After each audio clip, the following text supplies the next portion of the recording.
to another box office special here at the Latino Slant. For all you guys, make sure you are subscribed to the channel as the Summer of Blockbusters 2025 continues this weekend.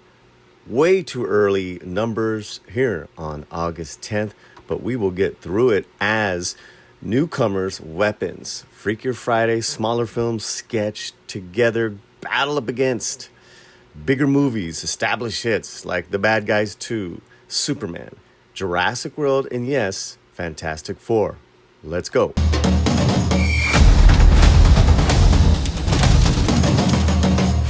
Let's start with The Naked Gun in its second weekend from Exhibitor Relations Company. Paramount's Naked Gun reimagining was exposed, dropping 50% on a second mission, 8.3 this past weekend for $33 million total. Not bad for a comedy.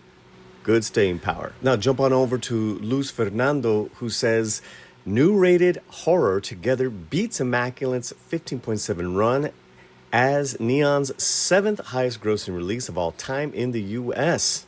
However, grossing $2.6 million on second three-day weekend, harsh 61.5% drop from opening, affected by mixed word of mouth and the arrival of weapons.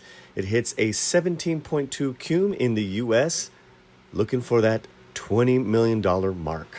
Back to Exhibitor Relations Company, Angel Studios' sketch was a dud on arrival, debuting with just $2.5 million, $5 million since Wednesday in over 2,000 theaters. We loved it. We gave it a 9 out of 10. Check out our review on thelatinoslant.com. We gave it a 9 out of 10. We loved it. Back to Luis Fernando. Overseas, Universal staggered rollout for DreamWorks' new sequel, The Bad Guys 2, approaches the $100 million mark at global box office. After grossing 9.3 on second weekend overseas, just a 42.9% drop from opening for a 40.6 million international cum over 58 markets. Allied to its 43.4 cum in the U.S., the animation with an $80 million production price tag, not including marketing, hits $84 million global cum. And now big news for the Jurassic World Rebirth franchise. Beats No Time to Die, 77.4.2 million run and hits the 800 million mark globally. Scarlett Joe, legs even sexier overseas, grosses a 16.1 mil on the sixth weekend, just a 5.3 drop thanks to Japan's strong 7.7 debut for a 473.2 international cum over 82 markets, allied to its 326.8 cum in the U.S. The new Jurassic World film with a $180 million production price tag, not including marketing, hits a 800 million global cum, eyeing 850 for ScarJo and the Dinos. Thank you, Japan. Back to Exhibitor Relations. Freakier Friday. Did you let your freak flag fly? Disney's Freakier Friday debuts with 29 million domestic and 15.5 overseas. That is a $400.5 million worldwide for the comedy starring Lindsay Lohan in her return and Jamie Lee Curtis.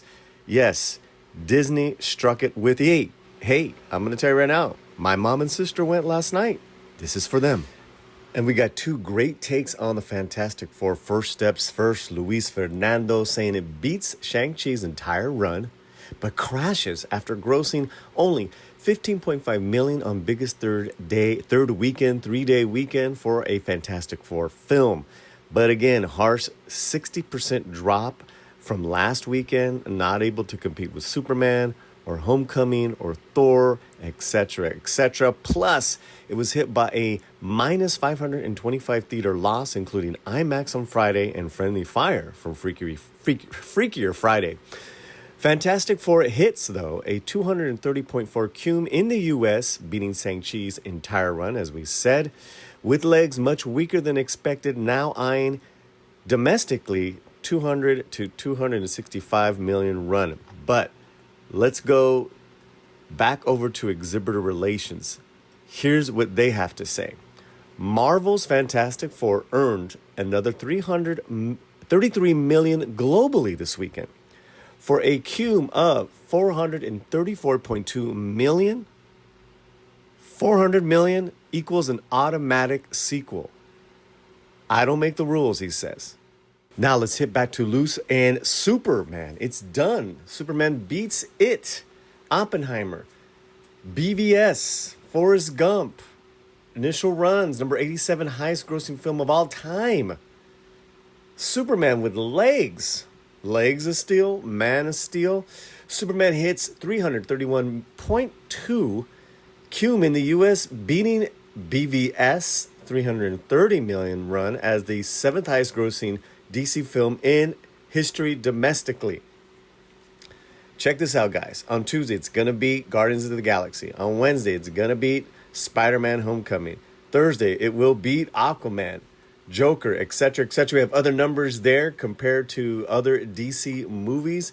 This is a nice continuation of Superman being the feel-good blockbuster movie of the summer. But now let's get to the number one movie of the weekend, Weapons, which we have reviewed here as well. Check out all our reviews, please. That's it. Spectacular word of mouth once again spoke louder, and Zach Krieger crushed projections and scored his first number one as director at the U.S. box office. Josh Brolin and Julia Garner R-rated mystery horror Weapons grossed $42.5 million on number 3 biggest 3-day opening weekend for original horror post-COVID. Only Nope and Sinners scored more. Number 3 biggest debut for any horror in 2025. Only Sinners and Final Destination scored more. And this is only the domestic. Add international, we're talking over $70 million. Congratulations. For more information on movies, news, and more, always stick to the Latino Slant. Wherever you're at, keep that slant fuerte. Gracias.